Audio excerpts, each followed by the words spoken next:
think especially when teams come to LA, organizations, not just players, they're all predisposed to believe that the Lakers are going to get a better whistle than everybody else because that's what the league wants. It goes back to David Stern saying, what's your ideal finals? And he said Lakers versus the Lakers. Something's happening. People have noticed the Lakers have the greatest free throw disparity between themselves and their opponents this year, despite being near the bottom of the league in drives to the basket. In fact, there have been several coaches and players questioning suspicious calls. What happened tonight, this is completely BS. This is shame. And I want to be on my best behavior, so I'm not going to comment on the 43 free throws to our 16. Are NBA referees simply unable to keep up with the speed and movement of the modern game? Or worse, could there be corruption in the way certain calls are made? I'm Dennis Sheehy. I'll show you exactly how the NBA grades their officials, why coaches and players are outraged, and most importantly, I'll show you if the league is conspiring to help the Lakers win. I saw that whole play. He just got off balance. I was on it. He was off balance. He illegally went for the ball. This is James Capers, who earns a reported $550,000 annually as the NBA's highest paid referee. To get to this point, referees must be scouted by the league, hired, and promoted numerous times throughout their career. Since 1988, the league has used 3 officials per game, which are lead, who monitors the baseline, slot, who watches the free throw area, and trail, who calls everything above the free throw line. Every shot, pass, drive, or play of concern is tagged for review by an elaborate second spectrum camera system. This system provides no less than 9 angles to review every play. Those plays are then assessed by league reviewers to determine whether calls should or shouldn't have been made. The results are then entered into what's called a game review system, or GRS. The reviewers assign responsibility to each play in question to a specific referee based on their position on the court. The process usually takes 6 to 8 hours to review each game. At that point,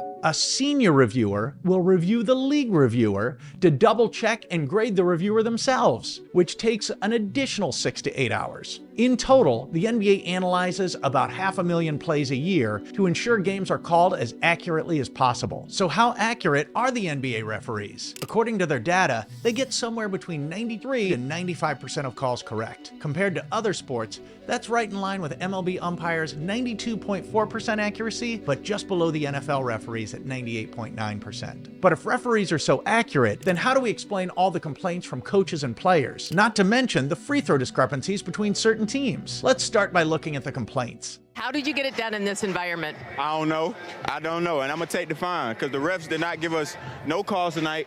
This is a tale as old as time. As long as there have been sports, there have been complaints. Whether subtle, not so subtle, or completely unhinged, there's always the goal of influencing referees. Phil Jackson was once asked if he was trying to plant seeds in officials' minds to get favorable calls, to which he replied, "I'm a gardener, constantly." Where it crosses the line is when you infer that officials are corrupt. Whether it's a coach like Darko Rajakovic or a player like Anthony Edwards, if you allege corruption, the league won't hesitate to fine you. And maybe a $25,000 fine to lobby for your team is a small price to pay to earn $1 million salary. But if there's no corruption and outrage is just the norm, then how do we explain the Lakers' free throw disparity this season despite being near last in drives to the basket? Maybe the fact they're near the top of the league in post-ups might help explain it, but it's not so much the free throws we need to look at, it's the extremely low amount of free throws that LA gives up. The Lakers have given up the fewest free throws to opponents 2 years in a row now. Is this the result of bias in their favor from officials? Are LeBron James and Anthony Davis getting superstar calls, causing such a great free throw disparity? Well, in the 6 games LeBron has missed through the All-Star break,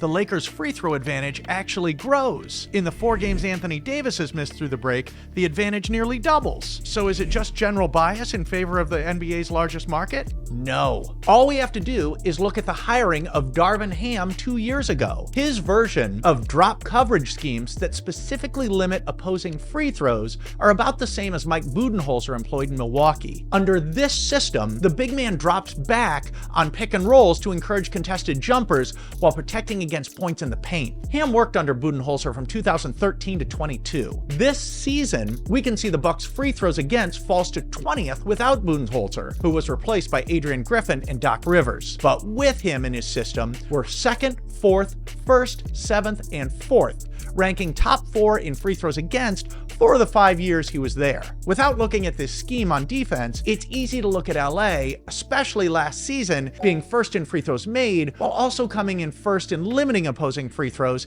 and saying it must be bias. But was it bias when the Charlotte Hornets accomplished the same feat in 2018? These statistical advantages happen, but how much do they affect wins and losses over the course of a full season? If we look at the 2022-23 season, the Lakers had the best free throw advantage in the league and the Warriors the worst. But at the end of the year, the Lakers finished 14th in total wins with 43, right behind the Warriors who had 44 wins. In fact, the Denver Nuggets finished 19th in foul disparity, giving up more free throws than they attempted, yet still managed to have the best record in the West on their way to winning their first NBA title. With the speed and movement of the modern NBA game, it's easy to assume that a questionable call is the result of incompetence or even corruption. But the fact is, the league understands exactly how damaging the perception of bad officiating or corruption can be. For that reason, whether you're a fan of the Rockets or Raptors, Mavs, Cavs, Clippers, Kings, or whoever you root for, you can rest assured the NBA will safeguard its integrity and ever-growing revenue stream on a level never seen before in sports history.